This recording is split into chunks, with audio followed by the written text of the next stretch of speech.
Dear friends, कैसे हो आप लोग। आई होप आप सभी बहुत ही अच्छे होंगे। तो हम पढ़ रहे हैं क्लास 10th का केमिस्ट्री चैप्टर 1, जिसका नाम है रासायनिक अभिक्रियाएं एवं समीकरण।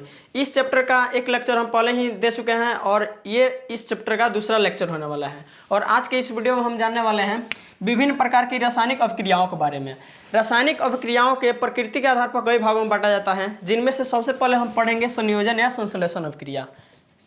सबसे पहला कौन सा अभिक्रिया, तो संयोजन या संश्लेषण अभिक्रिया। संश्लेषण अभिक्रिया, संयोजन या संश्लेषण अभिक्रिया। संयोजन या संश्लेषण अभिक्रिया क्या होता है, ठीक है। तो संयोजन का मतलब क्या होता है, तो जुटना। जब दो यौगिक तत्व या यौगिक आपस में जुट कर यानी कि संयोग करके जिस तत्व का निर्माण करते हैं, जिस यौगिक का निर्माण करते हैं, उसी को संयोजन या संश्लेषण अभिक्रिया कहेंगे। तो इसका डिफिनेशन कैसे बोलेंगे, तो वह अभिक्रिया जिसमें दो या दो से अधिक पदार्थ तत्व या यौगिक परस्पर संयोग करके एक नए पदार्थ का निर्माण करते हैं। नए पदार्थ का मूल और गुण पदार्थों के मूल और गुण से क्या होता है, बिल्कुल भिन्न होता है। इस अभिक्रिया को क्या कहते हैं, तो संयोजन या संश्लेषण अभिक्रिया कहते हैं। कैसे बोलेंगे, तो वह अभिक्रिया, चाहे कैसे बोलेंगे, वह रासायनिक अभिक्रिया जिसमें दो या दो से अधिक पदार्थ तत्व या यौगिक परस्पर संयोग करके एक नए पदार्थ का निर्माण करते हैं। नए पदार्थ का मूल और गुण पदार्थों के मूल और गुण से बिल्कुल भिन्न होता है। इस प्रक्रिया को रासायनिक संतुलित संयोजन या संश्लेषण अभिक्रिया कहते हैं, ठीक है। तो जैसे कि एग्जाम्पल में समझिए, कार्बन का अभिक्रिया, जैसे कि हम कार्बन का अभिक्रिया ऑक्सीजन के साथ कराते हैं तो क्या बनता है, तो कार्बन डाइऑक्साइड बनता है, ये वाला बनता है। तो दो तत्व यहाँ क्या हुआ है, अभिक्रिया किए हैं और एक यौगिक का निर्माण किया है। तो इस प्रकार से अभिक्रिया होता है। जैसे कि अगर बात की जाए एक और एग्जांपल, H2 + O2, इधर क्या बनता है, तो H2O बनता है, ठीक है। तो ये इधर क्या है, दो पीस ऑक्सीजन ने दो पीस बनाने के लिए इधर 2 से गुणा करेंगे तो 4 पीस हाइड्रोजन हो जाएगा। इसको ऐसे बैलेंस कर देंगे। तो इस प्रकार से जो रासायनिक अभिक्रियाएं होती है उसको संयोजन या संश्लेषण अभिक्रिया कहते हैं। संयोजन या संश्लेषण अभिक्रिया में क्या होता है, तो दो तत्व या यौगिक क्या करेंगे, आपस में परस्पर संयोग करके एक यौगिक का निर्माण करते हैं, ठीक है। यानी बाएं साइड क्या रहता है, तो प्लस का चिन्ह रहता है बाईं साइड। समीकरण के बाएं साइड अगर प्लस का चिन्ह रहेगा तो संयोजन या संश्लेषण अभिक्रिया में आ जाएगा। दूसरा कौन सा पढ़ने वाले, तो वियोजन या अपघटन अभिक्रिया। दूसरा कौन सा अभिक्रिया, तो वियोजन या अपघटन अभिक्रिया। वियोजन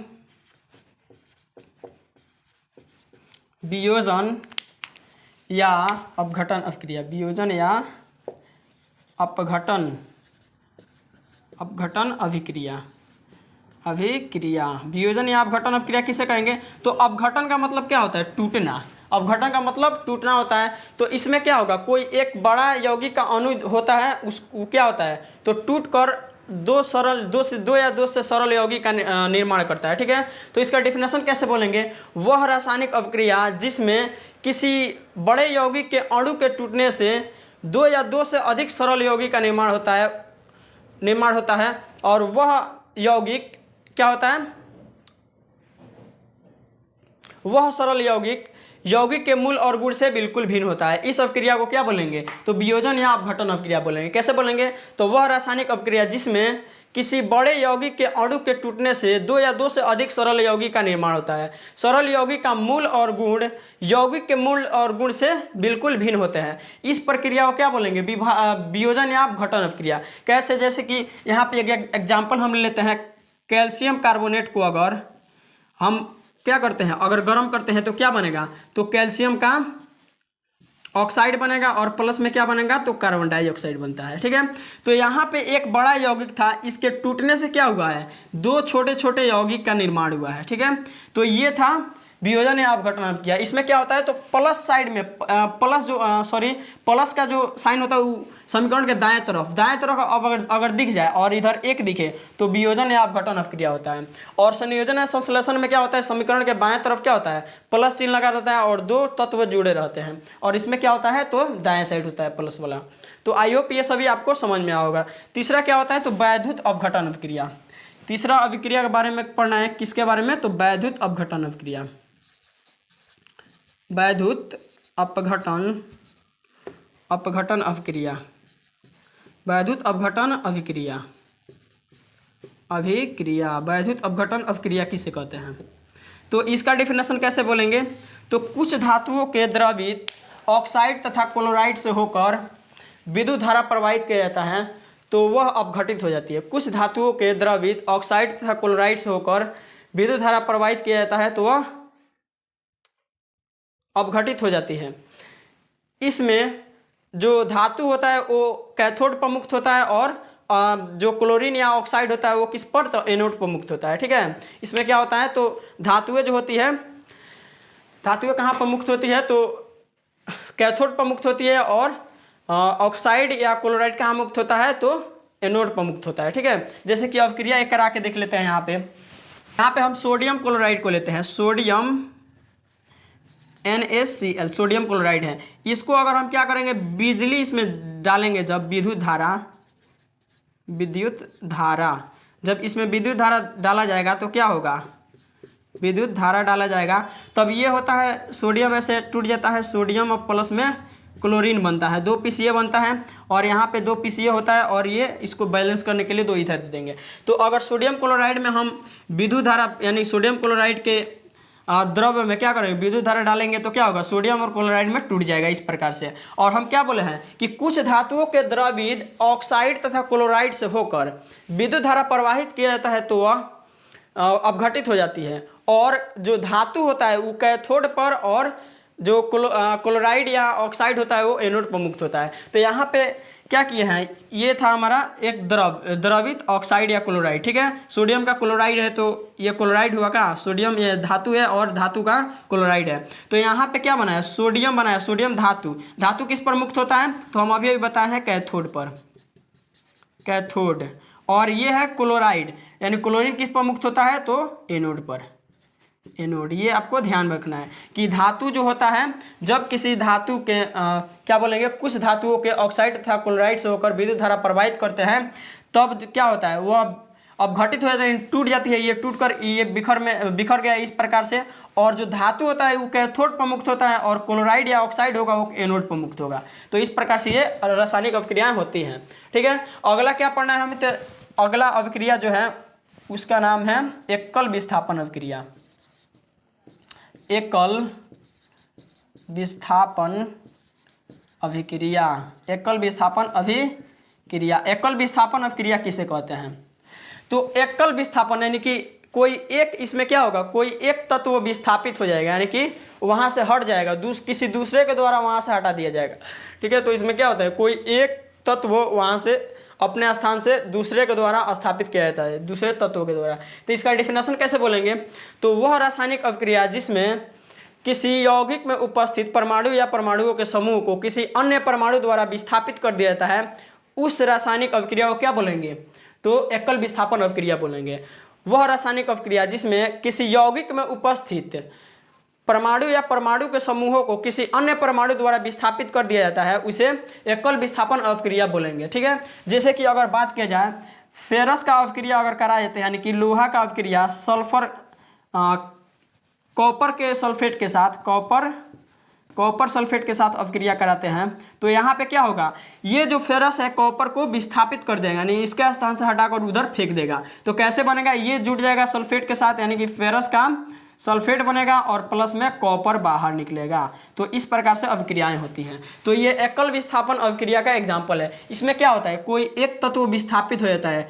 कैसे विस्थापित होगा, तो ज़्यादा क्रियाशील वाला जो होता है ना, ज़्यादा मतलब जिसका क्रियाशील जो तत्व ज़्यादा क्रियाशील होता है वह कम क्रियाशील को विस्थापित कर देता है। तो यहाँ पे फेरस जो है कॉपर से ज़्यादा क्रियाशील है तो ये क्या करेगा, इसको ऐसे हटाकर कहाँ भेज देगा, तो यहाँ इसके जगह पर ये आगे बढ़ जाएगा और कॉपर को हटाकर बाहर कर देगा। ठीक है, तो ये एकल विस्थापन अभिक्रिया का एग्जाम्पल था। दूसरा क्या पढ़ना है, तो उभय विस्थापन अभिक्रिया। दूसरा क्या आ जाएगा, तो उभय विस्थापन अभिक्रिया, उभय विस्थापन अभिक्रिया किसे कहेंगे, तो उभय विस्थापन अभिक्रिया किसे कहेंगे, तो इसमें क्या होता है, दो यौगिक अपने आयनों का विनिमय आदान प्रदान करते हैं और दो नए यौगिक का निर्माण करते हैं। क्या होता है, तो दो यौगिक होगा, इसमें क्या होगा, इसका कुछ आयन इधर आएगा, इसका कुछ आयन इधर आएगा और दोनों मिलकर क्या करेंगे, तो दो अलग अलग यौगिक का निर्माण करेंगे। इसी को क्या बोलेंगे, उभय विस्थापन अभिक्रिया। तो इसका डिफिनेशन कैसे बोलेंगे, तो वह रासायनिक अभिक्रिया जिसमें दो यौगिक अपने आयनों का विनिमय या आदान प्रदान करके दो नए यौगिक का निर्माण करते हैं उसे क्या बोलेंगे? उभय विस्थापन अभिक्रिया। वह रासायनिक अभिक्रिया जिसमें दो यौगिक अपने आयनों का विनिमय आदान प्रदान करके दो नए यौगिक का निर्माण करते हैं उस अभिक्रिया को क्या बोलेंगे? तो उभय विस्थापन अभिक्रिया। जैसे कि यहाँ पे हम अभिक्रिया कराए, जैसे कि देखिए यहाँ पे एक्स वाई मान के चलिए कोई दो यौगिक है, ये क्या कर रहा है? इसके साथ ए बी के साथ अभिक्रिया कर रहा है। तो कुछ इस प्रकार से होता है कि इसका जो है ये ए एक्स हो जाएगा, ए एक्स यानी कि ये वाला हो जाएगा, ठीक है। ये इसका लास्ट और इसका फर्स्ट, ये इसका फर्स्ट और इसका लास्ट कुछ इस प्रकार से बन जाएगा, यानी कि एक्स बी बन जाएगा और वाई भी बन जाएगा। क्या है यहाँ पे वाई ना होगा तो यहाँ पे वाई हो जाएगा, यहाँ पे एक्स हो जाएगा, ठीक है। इसका दूसरा और इसका पहला, तो इसका दूसरा पहला हो गया, इसका पहला और इसका दूसरा, ठीक है। तो इस प्रकार से कुछ बनता है, ठीक है। तो विनिमय आदान प्रदान आयनों का होता है इसमें उभय विस्थापन अभिक्रिया में। इसका एग्जाम्पल देखते हैं। आइए हम अगर सोडियम क्लोराइड का अभिक्रिया करा देते हैं सिल्वर नाइट्रेट के साथ तो अब अभिक्रिया कुछ इसी प्रकार से होता है। कैसे होगा? तो ये जो है सिल्वर का क्लोराइड बनता है, यानी कि AgCl बनेगा और प्लस में NaNO3 बनेगा, यानी कि सोडियम का नाइट्रेट बनेगा। तो ये जो है ना, यहाँ पे क्या हुआ है? ये वाला और ये वाला जुटे हैं, ये दोनों जुटे हैं और ये दोनों जुटे हैं, ठीक है। इसका लास्ट और इसका फर्स्ट, इसका लास्ट और इसका फर्स्ट, और जुटकर कुछ इस प्रकार से आयन का आदान प्रदान करके दो नए यौगिक का निर्माण किए हैं। तो इस प्रकार से उभय विस्थापन अभिक्रिया होता है। तो उभय विस्थापन अभिक्रिया का डिफिनेशन भी हमने देख लिया। अगला अभिक्रिया हमें क्या पढ़ना है? उभय विस्थापन के बाद क्या पढ़ना है? तो अगला अभिक्रिया पढ़ना है अवक्षेपण अभिक्रिया। अवक्षेपण अभिक्रिया क्या होता है? तो अवक्षेपण के बारे में हम पहले ही आपको बता चुके हैं पहले लेक्चर में। अवक्षेप क्या होता है? अवक्षेपण अभिक्रिया,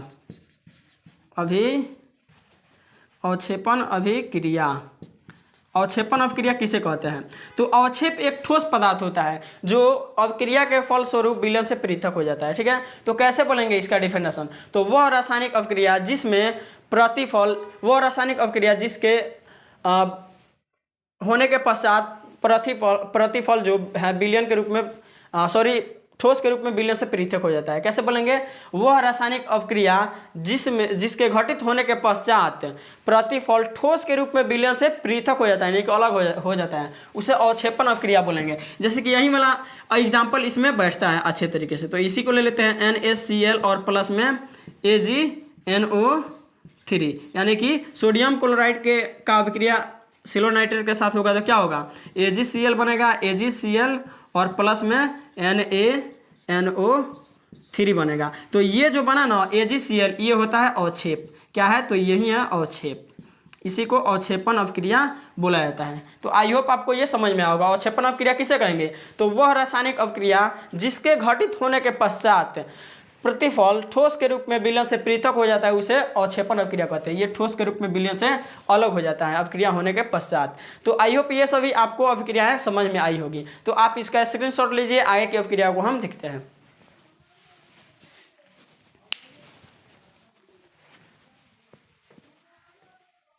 अगला रासायनिक अभिक्रिया जो है उसको बोला जाता है उदासीनीकरण अभिक्रिया। उदासीनीकरण अभिक्रिया किसे कहेंगे? उदासीनीकरण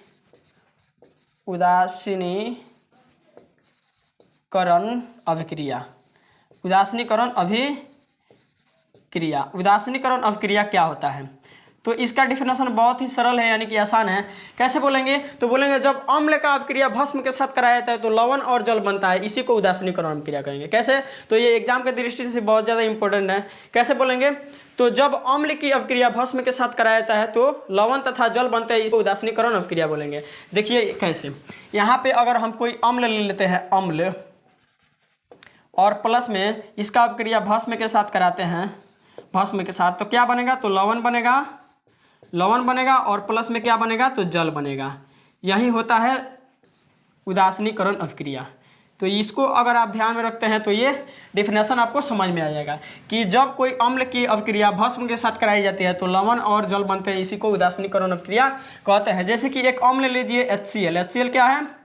तो अम्ल है, और एक भस्म ले लेते हैं सोडियम हाइड्रोक्साइड, ठीक है, ये भस्म है। इसका अभिक्रिया जब कराएंगे तो सबसे पहले तो क्या बनेगा, एक लॉन बनेगा NaCl बनेगा, सोडियम का क्लोराइड अब प्लस में H2O यानी कि जल बनेगा। जल का सूत्र क्या होता है, तो H2O होता है। तो ये जो अभिक्रिया हुआ ये क्या है, तो ये है लवण, ये लवण है, ये जल है, और यहाँ पे भस्म लिए, यहाँ पे लवण लिए है। तो ऐसे रासायनिक अभिक्रिया को क्या कहते हैं, उदासीनीकरण अभिक्रिया। जब एक अम्ल को भस्म के साथ अभिक्रिया कराया जाए तो लवण तथा जल बनते, इस अभिक्रिया को उदासीनीकरण अभिक्रिया कहते हैं। अगला अभिक्रिया के बारे में पढ़ना है, उसका नाम है प्रकाश रासायनिक अभिक्रिया। अगला क्या है, तो प्रकाश रासायनिक अभिक्रिया। प्रकाश रासायनिक अभिक्रिया, प्रकाश रासायनिक अभिक्रिया। तो इसका भी डेफिनेशन बहुत ही सिंपल होता है। प्रकाश रासायनिक अभिक्रिया किसे बोलेंगे, तो वह अभिक्रिया जो प्रकाश की उपस्थिति में घटित होती है उसे प्रकाश रासायनिक अभिक्रिया बोलेंगे। वह अभिक्रिया जो प्रकाश की उपस्थिति में घटित होती है उसे प्रकाश रासायनिक अभिक्रिया बोलेंगे। इसका डेफिनेशन, इसका एग्जाम्पल कैसे हो जाएगा, तो अगर सिल्वर क्लोराइड को हम क्या करें, प्रकाश में रखें, अगर सिल्वर क्लोराइड को AgCl को यानी कि सिल्वर क्लोराइड को क्या करें हम प्रकाश में रखें, प्रकाश में, तो क्या होगा, तो ये अपघटित हो जाती है किस में, तो सिल्वर और प्लस क्लोराइड यानी कि 2। यहाँ पे इसको बैलेंस कर देते हैं हम, यहाँ पे 2 पीस ये रहता है, ठीक है। तो इस प्रकार से क्या होगा, तो वह अभिक्रिया जो प्रकाश की उपस्थिति में घटित होती है उसे प्रकाश रासायनिक अभिक्रिया कहेंगे। जैसे कि ये वाला एग्जाम्पल ले लेंगे, तो एक और भी एग्जाम्पल ले सकते हैं, जैसे कि सिल्वर ब्रोमाइड की को अगर प्रकाश में रखते हैं, प्रकाश, तब यहाँ पे क्या होगा, तो यहाँ पे 2 पीस क्या बनता है, तो Ag बनता है, Ag मतलब सिल्वर बनता है, और plus bromide Br, bromide 2 piece ये होता है। तो इसको बैलेंस करने के लिए 2 आगे बैठा देंगे तो ये हो जाएगा। तो प्रकाश रासायनिक, सबसे पहले उदासीनीकरण अभिक्रिया किसे कहेंगे, तो जब अम्ल की अभिक्रिया भस्म के साथ कराई जाए तो लवण और जल बनते हैं, इसे उदासीनीकरण अभिक्रिया को बोलेंगे। दूसरा, प्रकाश रासायनिक अभिक्रिया, वह अभिक्रिया जो प्रकाश की उपस्थिति में घटित होती है उसे प्रकाश रासायनिक अभिक्रिया बोलेंगे, जैसे कि एग्जाम्पल हमने यहाँ पे लिया है। अगला जो अभिक्रिया है वो है ऑक्सीकरण अवकरण अभिक्रिया। ऑक्सीकरण और अवकरण अभिक्रिया क्या होता है, तो इसके बारे में भी जानना जरूरी है। ऑक्सीकरण अवकरण अभिक्रिया, अवकरण अभिक्रिया, ऑक्सीकरण अवकरण अभिक्रिया क्या होता है, ठीक है। तो सबसे पहले जानेंगे ऑक्सीकरण अभिक्रिया क्या होता है। अगला हमारा टॉपिक क्या है, तो ऑक्सीकरण अभिक्रिया किसे कहते हैं। तो जब वैसी रासायनिक अभिक्रिया जिसमें किसी तत्व या यौगिक के साथ ऑक्सीजन का योग और हाइड्रोजन का वियोग होता है, वैसी रासायनिक अभिक्रिया जिसमें किसी तत्व या यौगिक के साथ ऑक्सीजन का योग या हाइड्रोजन का वियोग होता है, उस अभिक्रिया को क्या बोलेंगे, ऑक्सीकरण अभिक्रिया बोलेंगे। क्या होता है ऑक्सीकरण अभिक्रिया में, तो ऑक्सीजन यानी O2 का योग, O2 का योग या O2 का योग या क्या होगा, H2 का यानी हाइड्रोजन का वियोग होगा, यानी कि हाइड्रोजन निष्कासित होगा, वियोग, हाइड्रोजन का वियोग। तो वैसी रासायनिक अभिक्रिया जिसमें किसी तत्व या यौगिक के साथ ऑक्सीजन का योग होता है और हाइड्रोजन का वियोग होता है, उसे क्या बोलेंगे, ऑक्सीकरण अभिक्रिया। तो इसको आपको ध्यान रखना है। दूसरा अभिक्रिया क्या है हमारा, तो अवकरण अभिक्रिया, अवकरण अभिक्रिया, अवकरण रासायनिक अभिक्रिया किसे बोलेंगे, तो वैसा अभिक्रिया जिसमें, इसमें क्या था, तो ऑक्सीजन का योग था और हाइड्रोजन का वियोग। तो इसमें क्या, इसका उल्टा हो जाएगा। इसमें क्या होता है, तो हाइड्रोजन का योग या ऑक्सीजन का वियोग होगा, ऑक्सीजन का वियोग, हाइड्रोजन का योग या ऑक्सीजन का वियोग। तो वैसा रासायनिक अभिक्रिया जिसमें हाइड्रोजन का योग या ऑक्सीजन का वियोग होता है उसे क्या बोलेंगे, तो अवकरण अभिक्रिया बोलेंगे, ठीक है। तो ये सब बातें आपको ध्यान में रखना है। इसके साथ साथ हमें यहाँ पे देखिए, इसका एग्जाम्पल का बात किया जाए तो ऑक्सीकरण का योग कैसे हो जाएगा, तो किसी भी तत्व में जब ऑक्सीजन जुटेगा, ठीक है, जैसे कि अगर कार्बन का अभिक्रिया ऑक्सीजन के साथ कराते हैं, कार्बन प्लस C+O2, तो इसमें क्या हो रहा है, कार्बन के साथ ऑक्सीजन जुड़ रहा है, क्या हुआ, कार्बन के साथ ऑक्सीजन जुड़ा, तो ये क्या हो जाएगा, ऑक्सीकरण अभिक्रिया हो जाएगा, ठीक है। और इसमें क्या है, हाइड्रोजन, किसी भी तत्व या यौगिक के साथ हाइड्रोजन का जुड़ना, तो कैसे हो जाएगा, H का अभिक्रिया अगर हम कराते हैं H2 का अभिक्रिया O2 से, तो क्या बनता है, H2O बनता है। इसको बैलेंस कर देते हैं, तो इसमें क्या हो रहा है, हाइड्रोजन का इसमें ऐसे योग हो रहा है, हाइड्रोजन जुट रहा है किसी तत्व के साथ, ऑक्सीजन के साथ, तो यहाँ पे हाइड्रोजन का योग हुआ। ठीक है, तो इस प्रकार से इसका एग्जाम्पल भी हो जाएगा ये वाला। आगे हम जानेंगे ऑक्सीकारक क्या होता है, अकारक क्या होता है। ठीक है, उसके बाद जानना है हमें कि रेडॉक्स अभिक्रिया क्या होता है। ऑक्सीकारक, अकारक और रेडॉक्स अभिक्रिया। ऑक्सीकरण और अकरण तो हम समझ गए, अब ऑक्सीकारक क्या होता है, अकारक क्या होता है, इसके बारे में जानना है। ऑक्सीकारक, ऑक्सीकारक क्या होता है, और दूसरा अकारक क्या होता है, अवकारक। ऑक्सीकारक, अकारक। तो ऑक्सीकारक क्या होता है ये जानेंगे। तो ऑक्सीकारक का मतलब देखिए कैसे होगा, तो जिस तत्व का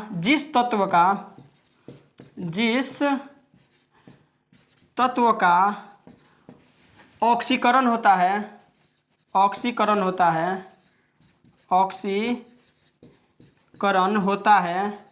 जिस तत्व का ऑक्सीकरण होता है वह, जिस तत्व का ऑक्सीकरण होता है वह क्या कहलाता है, अकारक कहलाता है। ठीक है, जिस तत्व का ऑक्सीकरण होता है वह क्या कहलाता है, तो अकारक, अवकारक।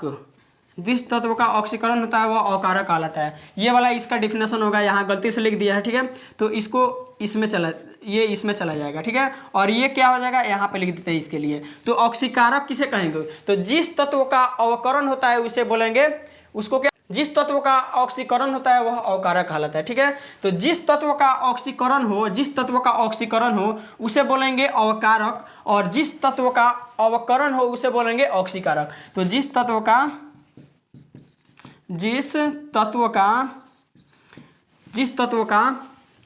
अवकरण होता है,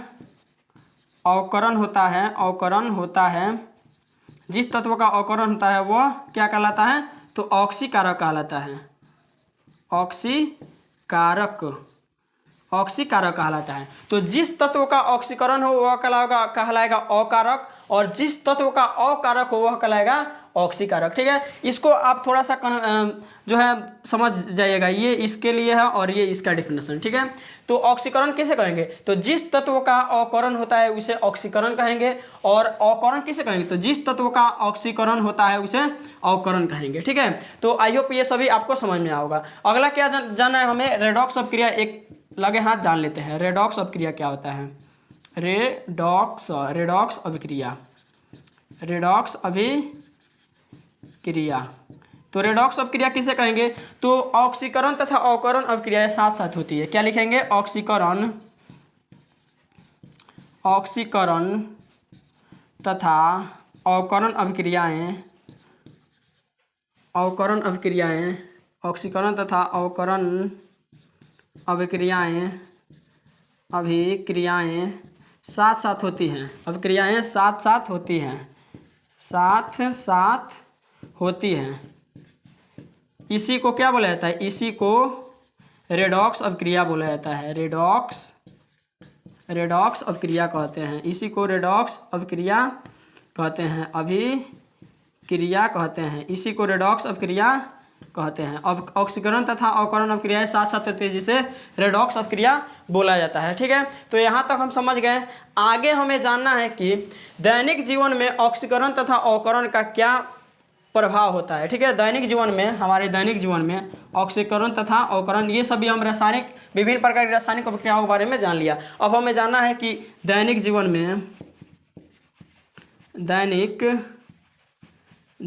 में जो है अवकरण तथा ऑक्सीकरण का प्रभाव, ऑक्सीकरण तथा अवकरण का प्रभाव, दैनिक जीवन में ऑक्सीकरण तथा अवकरण का क्या प्रभाव होता है। तो सबसे पहले दैनिक जीवन में ऑक्सीकरण तथा अवकरण का प्रभाव कैसे होता है, तो भोजन का पचना, हमारे शरीर में जो भोजन पचता है ये किसके कारण, तो ऑक्सीकरण के कारण ही पचता है। तो एक नंबर में क्या लिखेंगे, भोजन का पचना। तो भोजन का पचना कैसे ऑक्सीकरण अभिक्रिया हो गया, आइए समझते हैं।